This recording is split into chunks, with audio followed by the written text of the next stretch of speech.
When you're inking a drawing and then you smudge it with your hand. Oh man, gotta love those feelings. Welcome to the 365 vlog. Let's go.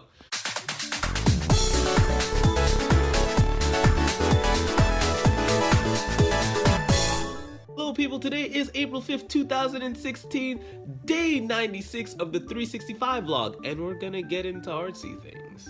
So as the theme of the week seems to be, we're talking about art, and one of the things I wanted to talk about today is a show called Ink Master, and with that aside, critiques in art and what they actually mean to artists, or at least how I interpret some of them, since I've been partially to like a little bit of art school, kinda. So Ink Master is a show that comes on Spike, and it's basically tattoo artists. Each week they have to tattoo a certain challenge, and they have to go for a certain look or whatever the challenge is they have to do. And each week they're critiqued on their art, and it gets pretty intense. So if you're an artist or someone who creates, one of the things that you'll eventually have to deal with is critiques, or just in general, someone critiquing your art, whether they're saying it's good or whether they're saying it's bad. Now, the part that gets really constructive or not, or deconstructive, is how those things are put. Now, saying someone's art is good is nice, but it actually really isn't constructive.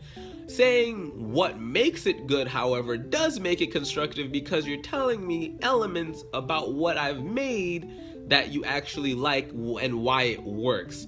Just like when you're writing an answer to a question, writing good doesn't actually tell me anything about what I would like. How was the book?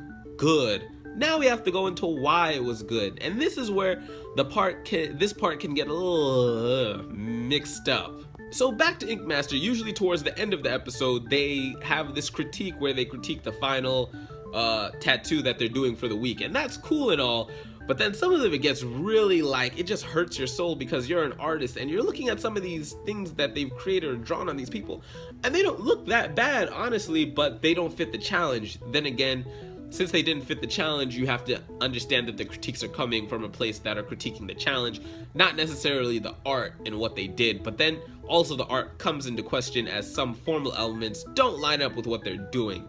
So you have to look at it that way. Now I have to commend these people going on the show, because they have some big balls, because they're taking all of these critiques left and right under strenuous circumstances nonetheless. That's really hard. You have to like tattoo in a situation that you're not normally able to do. Granted, this is a competition. Granted, you have to remember all these things in mind, but still you can't take out someone's feelings as is attached to their art, because as someone who creates something, you're just attached to it because it's yours, and it's like your baby almost, kinda, in a weird way. With that said, a lot of the times during the critiques, the people defend their art because they love what they've made.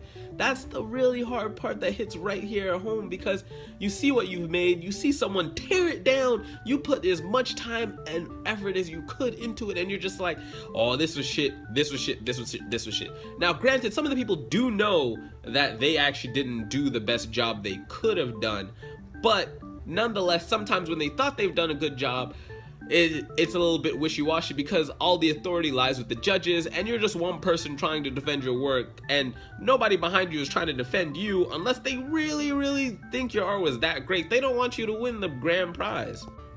So that's in the context of the show, but let's go back to critiques and talk about ones that are maybe negative towards you. Now I think negative critiques, maybe things that people didn't like or didn't think that worked with your piece, but maybe you can take some of those. You don't have to internalize all of them.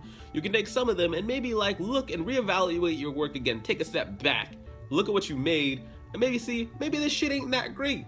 Maybe there's something that I can work on here and here. Now at the end of the day, we're all our worst critiques. We are very harsh on our own work, but if somebody's going to come and attack it, that shit becomes like a mom-baby situation. You ain't attacking my shit, that's mine, I made it, it's great. Even if I don't think it's that great, it's still great, and you ain't gonna tell me otherwise unless I say so, maybe. But honestly, I do enjoy critiques because they help you build up as an artist. They allow you to see what was wrong, what worked, and what you can do better next time in terms of just practicing and getting regimented into getting better from critiques. I think not taking all critiques, but taking some of the ones that you feel like you actually maybe agree with, or a couple of the ones that you don't, that you could maybe see the point in what the person is making, can maybe better your art, I think.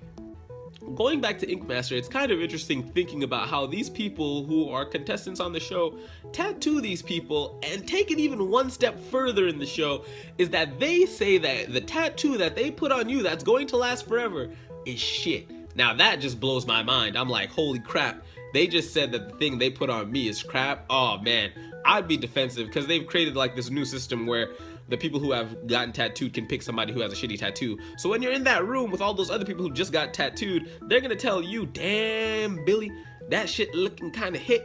And you're just like, wait, my shit doesn't look ugly. Why would you say that? Like, it looks amazing. So you as a person who got the art is going to be defensive. One, because it's on your body. Two, because someone drew it for you and you actually maybe like it and have some attachment to it. This whole sense of attachment is what creates this defensiveness when it comes to critiques in general. But yeah, it's just the whole idea of authority and how you take the critiques and what you do with them as an artist. Don't let them break you down, let them build you up. So what I try to say, try and take the best of what you heard and try and just move forward and don't stay on the negatives. Not everyone's art is perfect.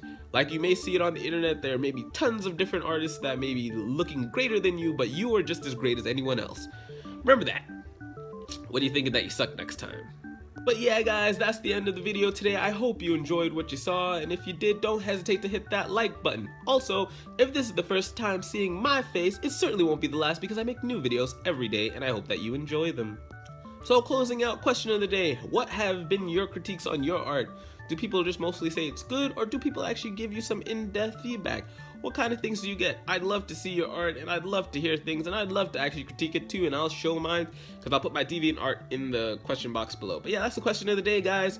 But I'm Vandal, don't forget to keep it 365 people, and I will talk to you tomorrow. Yeah, peace, boy.